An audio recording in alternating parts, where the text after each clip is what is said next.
Morning students, मेरा नाम Vikas Kumar Chaudhary, assistant professor YSM college history department. आज आप लोगों के साथ फिर से मैं वर्चुअल क्लासेस में जुड़ा हूं और आज फिर हम लोग यूजी सेकेंड सेमेस्टर के CC3 पेपर का एक पार्ट है जिसे गुप्त साम्राज्य के अंतर्गत उसकी जो शासन व्यवस्था थी उसके बारे में आज हम लोग चर्चा करेंगे। आई थिंक पिछले वीडियो में मैंने कुछ बच्चों का कमेंट आया था कि सर मेरी जो आवाज़ है वो ऑडिबल हो रही है नहीं हो रही है, तो आप मेरे को मैसेज करके ये बता सकते हो। अभी तो मैं लाइव हूँ आप लोगों के सामने, तो आप बता सकते हो ग्रुप में कि मेरी आवाज़ ऑडिबल आ रही है या नहीं आ रही। ठीक है, तो इसी कारण हम इस कन्वर्सेशन को और अच्छे से करेंगे।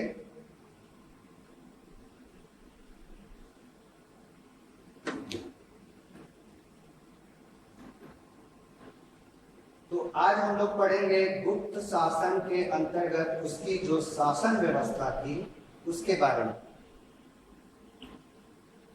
इसके लिए आज हम लोग व्हाइट बोर्ड यूज करेंगे। उसमें पॉइंट वाइज में आप लोगों को बताऊंगा कि कैसे गुप्त साम्राज्य के अंतर्गत कौन कौन सी शासन व्यवस्था थी, उसके जो मंत्री थे वो कौन कौन से मंत्री रहते थे, उसकी जो न्याय व्यवस्था थी, अर्थव्यवस्था थी, सैन्य व्यवस्था थी, इसके बारे में हम लोग विस्तार से चर्चा करेंगे।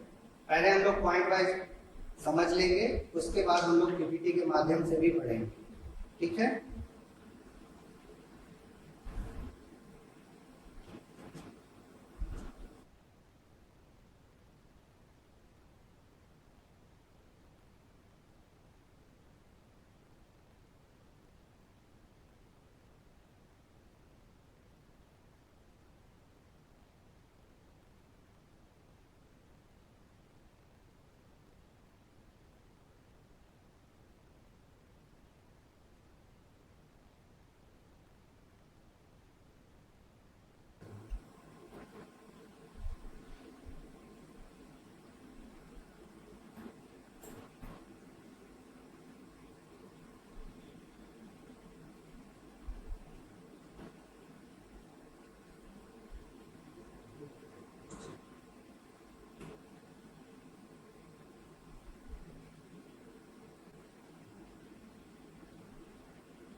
आज हम लोग पढ़ेंगे गुप्त काल की शासन व्यवस्था।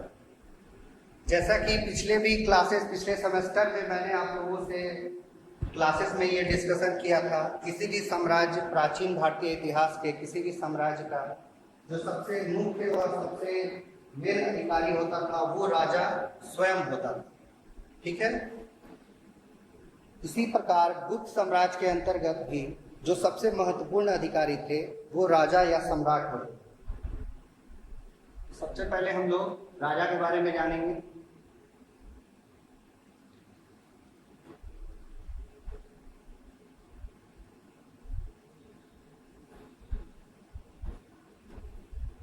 राजा को सम्राट भी कहा जाता है।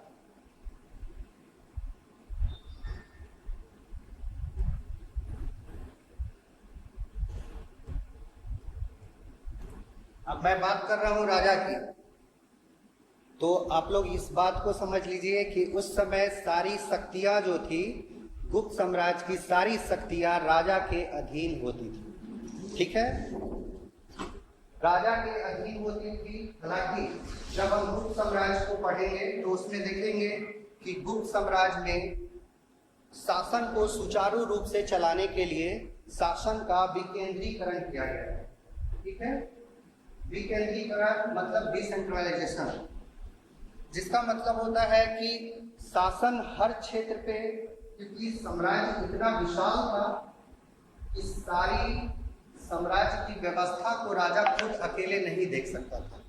इसी कारण उसने विभिन्न मंत्रियों की नियुक्ति की थी।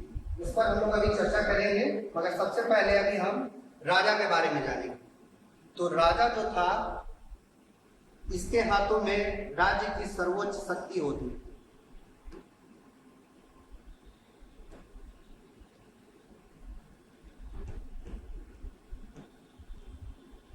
सर्वोच्च शक्ति राजा को प्राप्त थी। इसके अलावा उसे दैवीय अधिकार भी प्राप्त थे।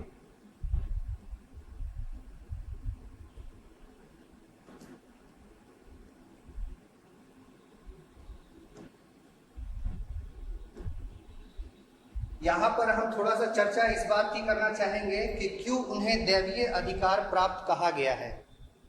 इसलिए क्योंकि उन्हें देवताओं का प्रतिनिधि माना जाता था। उनके अनुसार, जैसा कि उस काल के अभिलेखों से पता चलता है, यहाँ पर मैं इस बात का चर्चा करना चाहूंगा, समुद्रगुप्त के प्रयाग प्रशस्ति अभिलेख। इस चीज को मैं आप लोगों को लिख भी दे रहा हूं। प्रयाग प्रशस्ति, प्रयाग प्रशस्ति अभिलेख में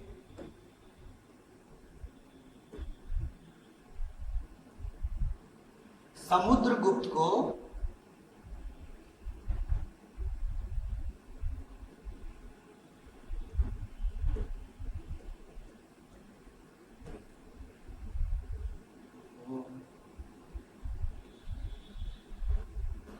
प्रयाग प्रशस्ति अभिलेख में समुद्रगुप्त को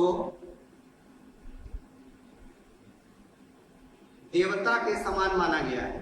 ठीक है, किन किन देवताओं के समान माना गया है? ये जो सवाल है ये यूजीसी नेट में भी बहुत बार पूछता है, अन्य कंपटीशन एग्जामों में भी ये सवाल हमेशा पूछा जाता है। इसलिए मैं इसकी चर्चा आप लोगों से कर रहा हूं कि आप लोग इसको नोटेड जरूर से कर लीजिएगा। तो प्रयाग प्रशस्ति अभिलेख में समुद्रगुप्त को देवता, जिसमें प्रमुख इंद्र हैं, यम है, वरुण है और कुबेर,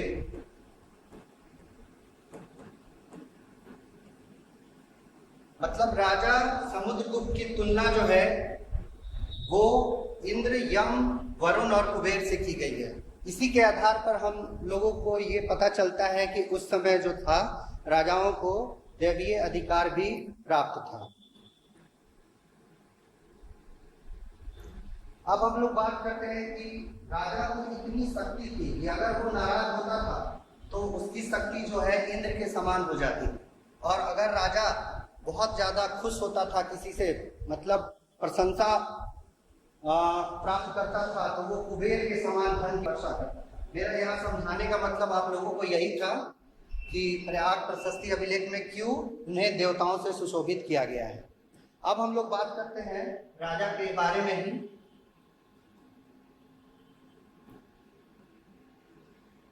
जैसा कि मैंने अभी थोड़ी देर पहले बताया था आप लोगों को कि गुप्त काल में साम्राज्य इतना विशाल था कि शासन व्यवस्था को सुचारू रूप से चलाने के लिए उसका विकेंद्रीकरण किया गया था। शासन का विकेंद्रीकरण किया गया था। जब हम लोग देखते हैं कि विकेंद्रीकृत शासन किसके अंतर्गत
तो सीमांत प्रदेशों पर जो सैन्य अभियान किया जाता था उसका नेतृत्व महासेनापति करता था। ठीक है, क्लियर है। दूसरा है महाबलाधिकृत। महाबलाधिकृत भी जो है वो सैनिक छावनियों का निर्माण करना, व्यूह की रचना करना, मतलब युद्ध की जो क्या स्ट्रेटेजी रहेगी इसकी चर्चा वो महासेनापति से करता था। ठीक है, अब हम लोग नेक्स्ट पॉइंट की ओर बढ़ते हैं जिसमें है रणभंडारी। देखिए स्टूडेंट्स, अगर आपने पॉइंट को अच्छी तरह से समझ लिया तो मुझे नहीं लगता है कि आप लोगों को रट्टा मार के याद करने की जरूरत पड़ेगी। आप केवल इस पॉइंट से आप खुद को इतना कैपेबल बना सकते हो कि उसके बारे में आप लिख सकते हो। ठीक है, तो हम लोग बात कर रहे थे रणभंडारी। रण का मतलब होता है युद्ध और भंडारी का मतलब होता है भंडार। मतलब युद्ध में जो वस्तुएं उपयोग में आती थी जैसे अस्त्र शस्त्र और बहुत सारे, उसका भंडारण करने वाले को रणभंडारी कहा जाता था। ठीक है, ऐसे पीपीटी के माध्यम से थोड़ा और डिटेल में ब्रीफ मैं करूंगा। फिलहाल अभी पॉइंट वाइज हम लोग समझ रहे हैं, तो अपने दिमाग में ये कॉन्सेप्ट बनाइए कि आखिर ये जो पोस्ट थे उनका क्या काम था। नेक्स्ट पॉइंट है विनय स्थिति स्थापक। जैसा कि विनय स्थिति स्थापक नाम से ही हमें पता चलता है, विनय का मतलब हो गया उदार, स्थिति स्थापक। जैसा कि हम लोगों ने मौर्य काल में भी पहले क्लासेस में पढ़ा है कि उस समय जनता के चरित्र का उत्थान करने के लिए धर्म महामात्रों की नियुक्ति की गई थी। तो ये जो इसका कार्य था, इसका कार्य भी उसी प्रकार का। तो गुप्त काल में जनता के आचरण को उन्नत बनाने के लिए विनय स्थिति स्थापक की नियुक्ति की गई थी। ठीक है, क्लियर है। नेक्स्ट पॉइंट की ओर हम लोग बढ़ते हैं जिसमें है महादंड नायक। जैसा कि मैंने कहा था कि अगर आप पॉइंट को अच्छे से समझ लो, पॉइंट ही आपका सारा चीज डिस्क्राइब करता है कि इसका मतलब क्या होता है। महादंड नायक, दंड कौन देता है? दंड देता है न्यायाधीश। मतलब न्याय संबंधी जितने भी मामले आते थे वो महादंड नायक के समक्ष प्रस्तुत होते थे और वही फैसला करते थे कि हमें कौन सही है और कौन गलत है, और वो न्याय व्यवस्था का कार्य करता था और दंड देता था।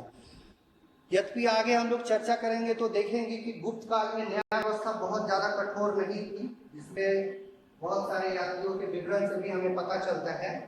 तो उसके बारे में डिटेल में हम लोग बाद में पढ़ेंगे। अभी फिलहाल आप इतना जान लीजिए कि महादंड नायक जो था वो न्याय व्यवस्था का प्रधान था। हालांकि सर्वोच्च शक्ति जो थी वो राजा के हाथों में होती थी, मगर फिर भी महादंड नायक जो था वो न्याय व्यवस्था को देखता था। अब हम लोग नेक्स्ट पॉइंट की ओर आते हैं, महासंधि विग्रह। ये भी पॉइंट यही कह रहा है, संधि विग्रह मतलब ये हुआ कि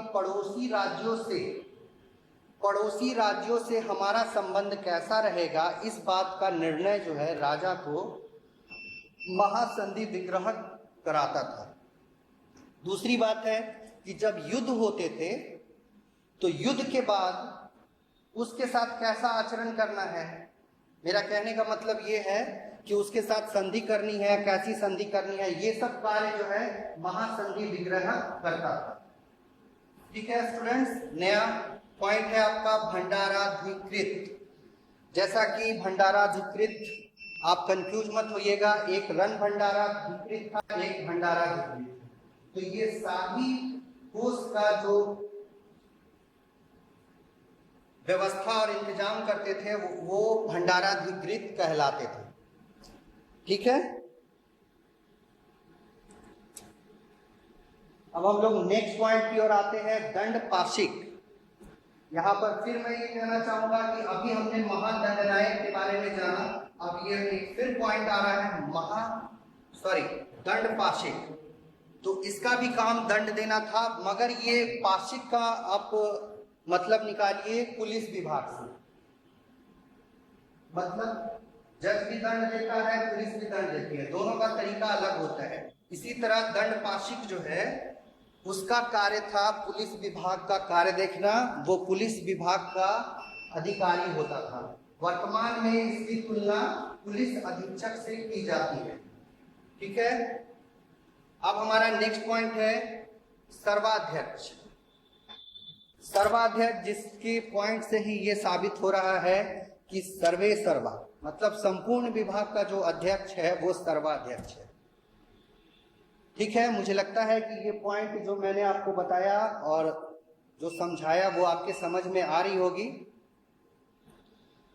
अब हम लोग नेक्स्ट पॉइंट की ओर बढ़ते हैं। अब हम लोगों ने ये जान लिया कि गुप्त काल की शासन व्यवस्था के अंतर्गत जो मंत्री परिषद थे, उन मंत्री परिषद के अंतर्गत कौन कौन विभाग थे, उनके क्या क्या कार्य थे। ठीक है, अब हम लोग बात करेंगे, मुझे लगता है एक पॉइंट और छूट रहा है।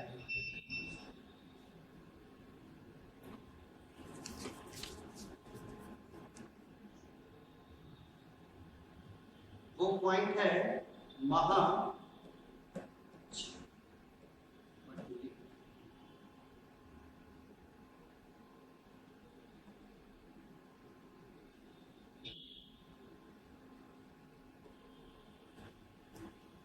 महाछपटली। इसका कार्य ये था कि जो राज्य की आय व्यय की व्यवस्था थी और उसका निर्धारण और उसका देखरेख यही करता था।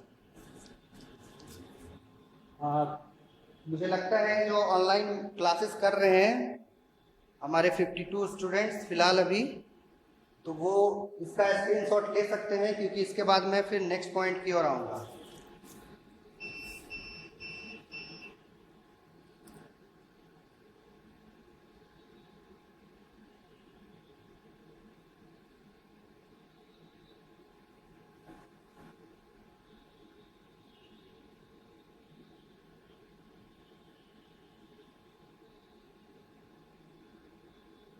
ठीक है, थैंक यू। अब हम लोग आगे बढ़ते हैं।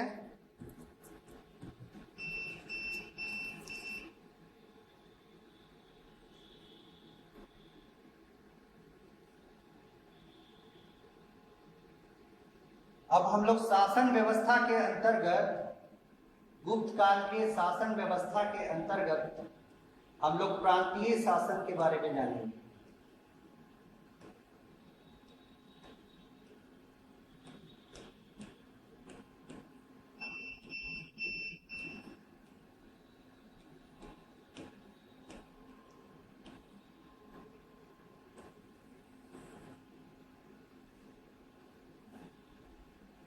तो गुप्त काल का जो प्रांतीय शासन था, जैसा कि हम लोगों ने पूर्व में भी चर्चा किया था कि गुप्त साम्राज्य इतना विशाल था कि अकेले राजा इसको संभाल नहीं सकता था। इसके लिए उसने विभिन्न विभागों की स्थापना की और प्रांतों में विभिन्न अधिकारियों की नियुक्ति की। गुप्त काल के अंतर्गत जो प्रांत आते थे,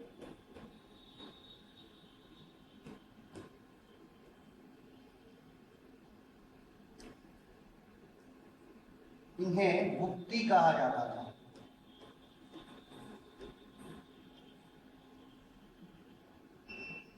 गुप्ती के अलावा इन्हें देश, भोग,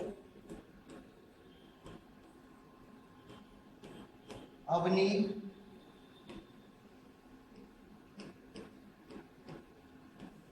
इत्यादि कहा जाता था। अब हम लोगों ने बात किया कि प्रांतीय शासन के अंतर्गत जो प्रांत होते थे उन्हें भुक्ति, देश, भोग और अवनी कहा जाता था। अब बात करते हैं इसके अधिकारी की। तो इसके अधिकारी जो होते थे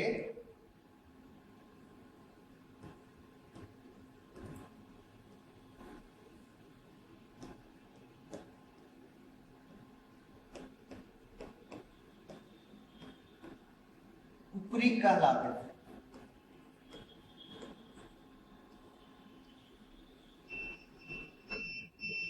जिन्हें गोप्ता भी कहा जाता था।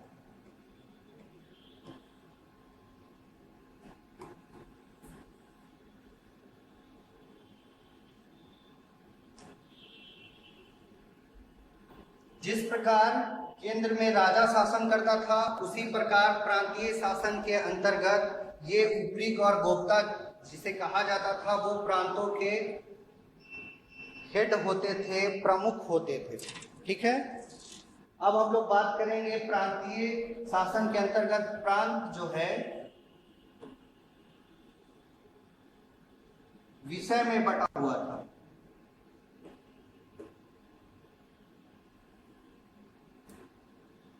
जिसे वर्तमान में हम लोग आज जिला कहते हैं, आप जिला इसको कह सकते हैं। विषय को जिला कहा जाता था। अब इसके जो सर्वोच्च अधिकारी थे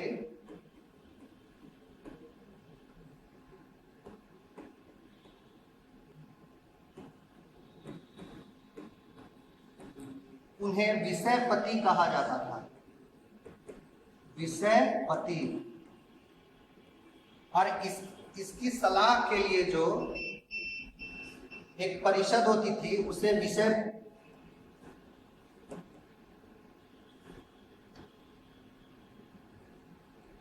समिति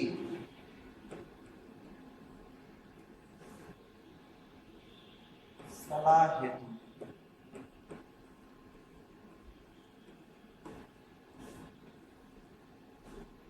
क्लियर है।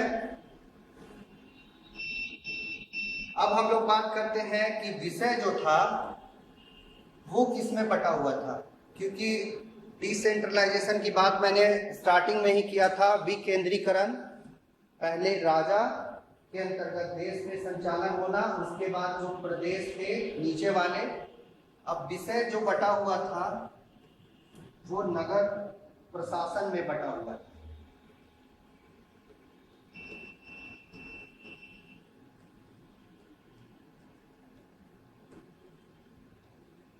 जिसे वर्तमान में हम लोग नगर पालिका कहते हैं।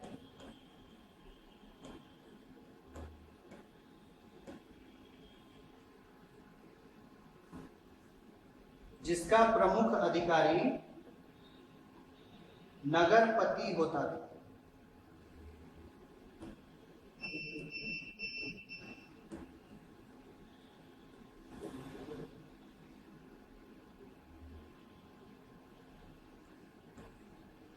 नगर प्रशासन के अंतर्गत उसका मुख्य कार्य क्या होता था? अपने नगर में शांति और सुरक्षा की व्यवस्था करना। ठीक है, तो हम लोगों ने देखा कि विषय जो है वो नगरों में बटा हुआ था।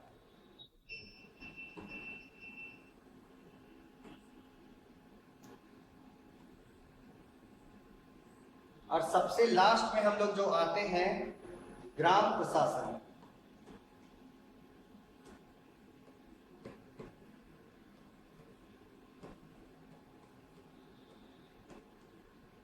और इसके प्रमुख अधिकारी जो हैं मुखिया,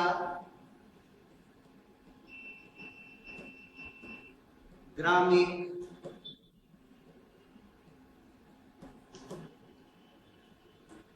महतर,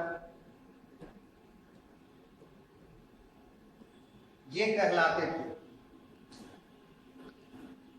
अब ग्राम प्रशासन के अंतर्गत हम इस चीज को जानेंगे कि इनका जो कार्य था वो क्या करते थे। ठीक है, तो ग्राम प्रशासन के अंतर्गत गांव की जो भूमि होती थी उसका सीमा का निर्धारण जो है ये गांव के मुखिया, महतर, ग्रामीण करते थे। फिर छोटे मोटे जो विवाद होते थे उन विवादों को सुलझाना आपस में मिलकर, ये कार्य भी ग्राम के मुखिया का होता था। दूसरी बात है कि सार्वजनिक हित कल्याण के कार्यों को करना और उसका एक प्रपोजल बनाना, मतलब ऐसे काम होने चाहिए, उसका ग्राम सभा एक होती थी, उसमें इस बात का प्रपोजल करके केंद्र तक इस बात को पहुंचाना कि यहाँ पर इस चीज की आवश्यकता है। यही सब कार्य जो है ग्राम प्रशासन के थे। तो प्रांतीय शासन के अंतर्गत इतना चीज होते थे। आप लोग इसका स्क्रीनशॉट ले सकते हैं। ठीक है, मैं थोड़ी देर के लिए ये होता हूँ, उसके बाद हम लोग पीपीटी के स्लाइड में देखेंगे कि क्या क्या व्यवस्थाएं भूतकाल में थी। न्याय व्यवस्था के बारे में अभी हम लोगों ने चर्चा नहीं किया है। न्याय व्यवस्था थी, देश की अर्थव्यवस्था के लिए कौन से आधिकारिक थे, इसके बारे में हम लोग आगे स्लाइड में चर्चा करेंगे। तो आप इसको स्क्रीनशॉट ले सकते हैं स्टूडेंट्स, उसके बाद मैं पीपीटी से आप लोगों को कनेक्ट करूंगा। ठीक है, thank you Keshav ji. Connect इसको बस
ठीक है स्टूडेंट्स, अब हम लोग स्लाइड के माध्यम से ये देखेंगे कि गुप्त काल का जो प्रशासन व्यवस्था था उसके अंतर्गत क्या क्या व्यवस्थाएं थी, कौन कौन से विभाग थे, कौन कौन से मंत्री थे।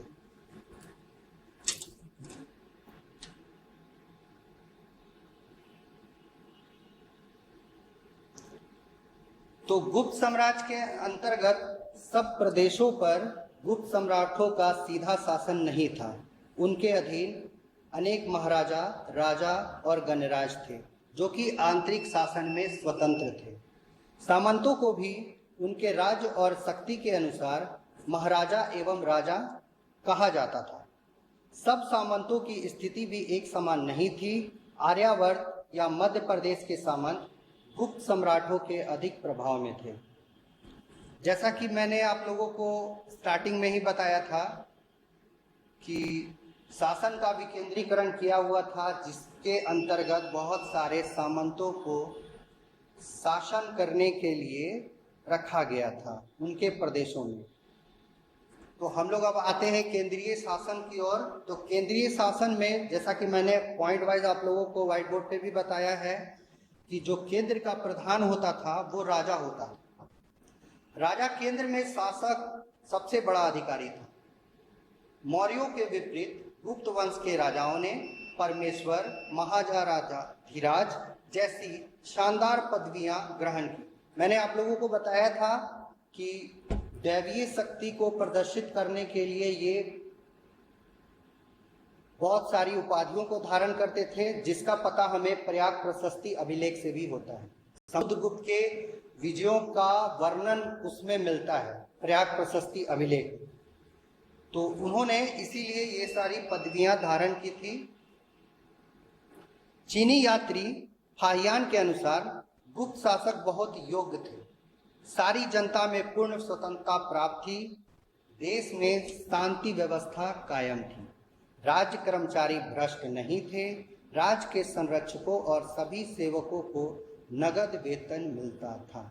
इससे हमें ये पता चलता है कि गुप्त साम्राज्य की जो स्थिति थी वो कितनी अच्छी थी, कितनी अच्छी और सुदृढ़ थी। नेक्स्ट हम लोग आते हैं मंत्री परिषद की तरफ। जैसा कि मैंने पॉइंट में भी आप लोगों को डिस्क्राइब किया था कि मंत्री परिषद को राजा की सहायता के लिए रखा जाता था और राजा के अधीन बहुत सारे विभाग थे जिन्हें अधिकरण कहा जाता था। तो मंत्री परिषद का गठन इसी के लिए किया जाता था। अब रह गई बात कुमारमात्य, जो कि मैंने सबसे पहले डायग्राम में आप लोगों को बताया था कि कुमारमात्य जो थे वो राजघराने के होते थे और राजा के जो करीबी होते थे वही कुमारमात्य होते थे। भुक्ति विषय जो कि हम लोगों ने प्रांतीय शासन के अंतर्गत पढ़ा है, इन भुक्ति और विषयों में इनकी नियुक्ति की जाती थी। ठीक है, अब हम लोग आते हैं, पहला जो है हमारा महासेनापति। तो गुप्त सम्राट स्वयं कुशल सेना नायक और योद्धा थे। वे दिग्विजयों और विजय यात्राओं के अवसर पर स्वयं सेना का संचालन करते थे, पर उनके अधीन महासेनापति भी होते थे जो स्वराज्य के विभिन्न भागों में विशेषकर सीमांत प्रदेशों में सैन्य संचालन के लिए निहित होते थे। सेना के सबसे बड़े पदाधिकारी महासेनापति या महाबलाधिकृत, जिसका चर्चा मैंने पहले भी किया है, होते थे। ठीक है, अब हम लोग आते हैं नेक्स्ट पॉइंट की ओर, जिसमें है महादंडनायक।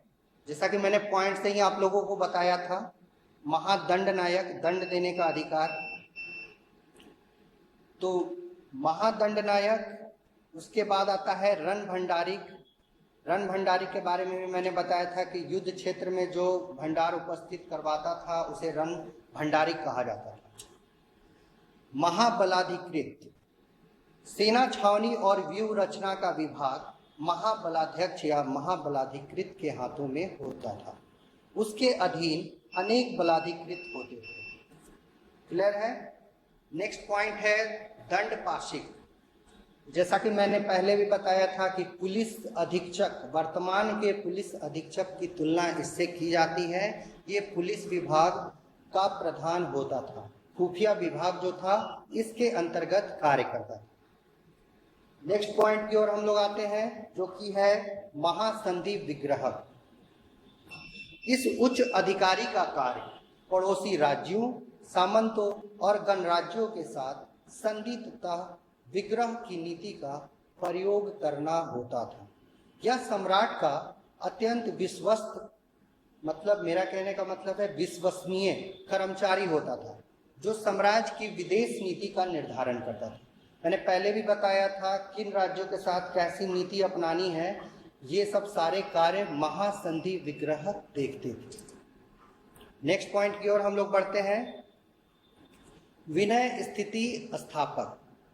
मौर्य काल में जो धर्म महामात्रों का कार्य था वही गुप्त काल में विनय स्थिति स्थापक का था। पहले भी मैंने चर्चा की है कि जनता के आचरण को उन्नत बनाना और संप्रदायों में मेल जोल रखना, ये सब सारे कार्य जो थे विनय स्थिति स्थापक के थे। अब हम लोग नेक्स्ट पॉइंट की ओर बढ़ते हैं, भंडाराधिकृत या कोष विभाग का अध्यक्ष होता। कोष विभाग मतलब शाही राजकोष विभाग का अध्यक्ष। ठीक है, नेक्स्ट पॉइंट है हमारा महाछपटलिक। पहले भी मैंने चर्चा किया है व्हाइट बोर्ड पे जब मैं बता रहा था आप लोगों को कि इसका जो मुख्य कार्य था वो राजा के दिए हुए जितने भी रिकॉर्ड होते थे उनका संधारण करना, प्लस राजकीय आय व्यय का हिसाब रखना। मतलब राज्य के द्वारा किन चीजों में खर्च की जा रही है, राज्य को किन चीजों से आय प्राप्त हो रही है, इसके बारे में जितनी भी जानकारियां हैं वो महाछपटलिक रखता था। नेक्स्ट पॉइंट है सर्वाध्यक्ष। जैसा कि मैंने बताया है कि संपूर्ण विभागों का प्रधान होता था। अब बात करते हैं हम लोग इन विभागों के अलावा ध्रुवाधिकरण। ये भी एक पोस्ट था जिसका मुख्य काम था राज्य कर की वसूली करना। अब आगे बढ़ते हैं हम लोग,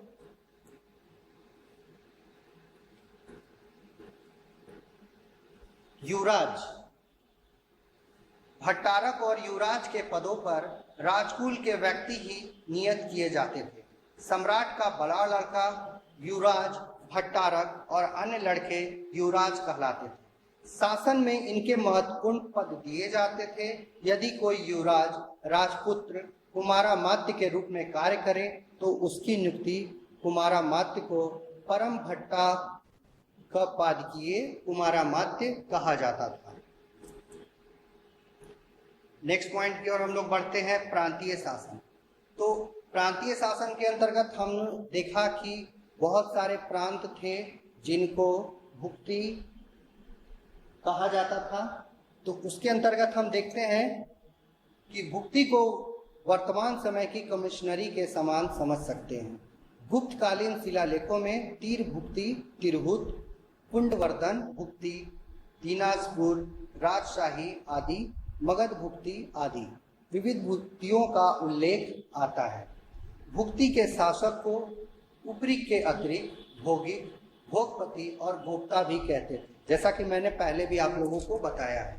सीमांत प्रदेश के शासक को गोप्ता कहा जाता था। इसमें ज़्यादा विशेष मैं इसलिए नहीं आप लोगों को चर्चा कर रहा हूँ कि आपके एग्जाम के क्वेश्चंस पे भी डिपेंड करेंगे कि आप अगर स्पेसिफिक प्रांतीय शासन पूछता है तो थोड़ा सा आपको ब्रॉड चर्चा करना होगा। अगर पूछता है कि संपूर्ण गुप्त साम्राज्य की शासन व्यवस्था के बारे में लिखिए तो आपको सबको थोड़ा थोड़ा वर्णन अवश्य करना होगा। ठीक है। विषय, जिसको हम लोगों ने आधुनिक काल में जिला के नाम से भी जानते हैं। तो प्रत्येक भुक्ति अनेक विषय में विभाजित होते थे। विषय के शासक विषयपति कहलाते थे। इनकी नियुक्ति भी सम्राट के द्वारा ही की जाती थी। गुप्त काल के जो अभिलेख मिले हैं, जिनसे सौराष्ट्र, मालवा, मंदसौर और कौशाम्बी 4 राष्ट्रों का परिचय मिलता है। अभी वर्तमान में जो जिले हैं उनको ही विषय के रूप में माना जाता है। ये चीज हम लोगों ने जान लिया है, इसलिए मैं आगे बढ़ता हूं। विषय के शासक कुमार मात्यों, जैसा कि मैंने पहले बताया था कि जो राजा के पुत्र होते थे, जिसकी चर्चा मैं पहले कर चुका हूं, बोल रहा था कि जब हम लोग स्लाइड पे आएंगे तो इसके बारे में चर्चा करेंगे। तो कुमार मात्य जो होते थे, वर्तमान में इनकी तुलना डॉक्टर अल्टेकर ने आईएएस अधिकारियों से की है। ठीक है, इस पॉइंट को स्टूडेंट्स आप जरूर दर्शाइएगा, डॉक्टर अल्टेकर के द्वारा ये कहा गया है। तो कुमार मात्य विषयपति का गुप्त साम्राज्य के शासन में बड़ा ही महत्व था। अपने प्रदेश की सुरक्षा, शांति और व्यवस्था के लिए वह उत्तरदायी होते थे। उनके अधीन राजकीय करों को एकत्र करने के लिए अनेक कर्मचारी होते थे, जिनमें युक्त, आयुक्त, नियुक्त आदि अनेक नाम हैं। गुप्त काल में बड़े पदाधिकारियों के नाम बदल गए थे, पर छोटे राजपुरुषों के नाम अब भी वही थे जो कम से कम 7 सदियों से भारत में प्रयुक्त होते आ रहे हैं। विषयपति के अधीन दंडपाशिक, जैसा मैंने बताया था, पुलिस विभाग का अध्यक्ष, खुफिया विभाग, जनता के रक्षार्थ हेतु नियुक्त कर्मचारी, दंड नायक इत्यादि होते थे। अब हम लोग चर्चा करेंगे नगर प्रशासन की। तो मैंने अभी बताया था कि नगर प्रशासन का मेन काम था शांति व्यवस्था स्थापित करना, सरोवरों का निर्माण करना, मंदिरों का निर्माण करना, और इसके जो अधिकारी होते थे उन्हें पूर्वपाल कहा जाता था। मतलब नगर प्रशासन में जो पूर्वपाल होते थे वो कुमारा मात्य के समान ही कार्य करते थे। ठीक है, अब हम लोग आगे बढ़ते हैं। ग्राम प्रशासन, मैंने अभी तुरंत चर्चा किया था कि ग्राम प्रशासन के अंतर्गत मुखिया, महतर, ग्रामीण जिनको कहा जाता था, ये ग्राम में प्रशासनिक व्यवस्था की देख रेख करते थे। इनका मुख्य काम था छोटे मोटे झगड़ों को निपटाना और गांव की सीमा का निर्धारण करना। थोड़ा सा हम लोग स्लाइड के माध्यम से भी देखेंगे। ग्राम के शासन में पंचायत का बड़ा महत्व रहता था। इस युग में पंचायत को पंचमंडली कहते थे। ग्राम सभा में महतर के अलावा अष्टकलाधिकारी, ग्रामिक एवं कुटुंबिन होते थे। चंद्रगुप्त विक्रमादित्य के अन्यतम सेनापति अमरकादेव ने एक ग्राम की पंचमंडली को 25 दिनारे एक विशेष प्रयोजन के लिए दी थी। इसका उल्लेख सांची के एक शिलालेख में किया गया है। महाबलाधिकृत नामक अधिकारी के अधीन सैनिक संगठन होता था। हाथी सेना का प्रधान महापिलपति होता था। घुड़सवार का प्रधान महाभट्टा श्रपति होता था, सेना के समान रखने वाला, सेना का समान मैंने पहले भी बताया था, रण भंडारी कहलाता था। अब हम लोग नेक्स्ट पॉइंट की ओर बढ़ते हैं, आय व्यय के साधन। मैंने बोला था कि 2-3 पॉइंट हम लोग स्लाइड के माध्यम से देखेंगे जिसमें आय व्यय के साधन है। मतलब राज्य को जो आय प्राप्त होते थे, पैसे प्राप्त होते थे, वो कहाँ से होते थे। उसके अंतर्गत राजकीय कर आते थे और इन करों को निम्नलिखित भागों में बांटा जाए। पहला है भाग कर। खेती में प्रयुक्त होने वाली जमीन से पैदावार का निश्चित भाग राज्य कर के रूप में प्रयुक्त होता था। इस भाग की मात्रा 18% से 25% तक होती थी। यह भाग कर, जिसे मालगुजारी भी कहते थे, प्रायः पैदावार की शक्ल में ही लिया जाता था। यदि वर्षा न हो या किसी कारण से फसल अच्छी न हो तो भाग कर की मात्रा स्वयं कम कर दी जाती थी। ये गुप्त साम्राज्य के शासन के अंतर्गत उदारता का परिचायक है ना। दूसरी बात है, भाग कर का दूसरा नाम उद्रक भी था। ये भी एक मालगुजारी के रूप में वसूल किए जाते थे। नेक्स्ट पॉइंट है हमारा भोग कर। मौर्य काल में जिस चुंगी को शुल्क कहा जाता था उसी को गुप्त काल में भोग कर कहते थे।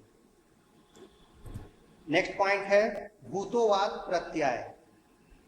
बाहर से अपने देश में आने वाले और अपने देश से उत्पन्न होने वाले विविध पदार्थों पर जो कर लगता था उसे भूतोवाद प्रत्यय कहते थे। गुप्तकालीन लेखों में स्थूल रूप से 18 प्रकार के करों का निर्देश किया गया है, किंतु इनका वर्णन नहीं किया गया है। नेक्स्ट पॉइंट की ओर हम लोग आते हैं, न्याय व्यवस्था।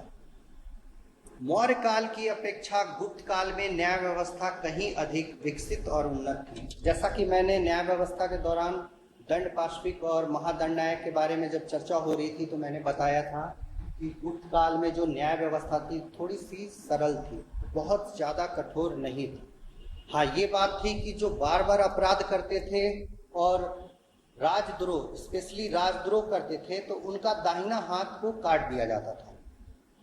ठीक है, जनरली किसी को जल्दी मृत्यु दंड नहीं दिया जाता था।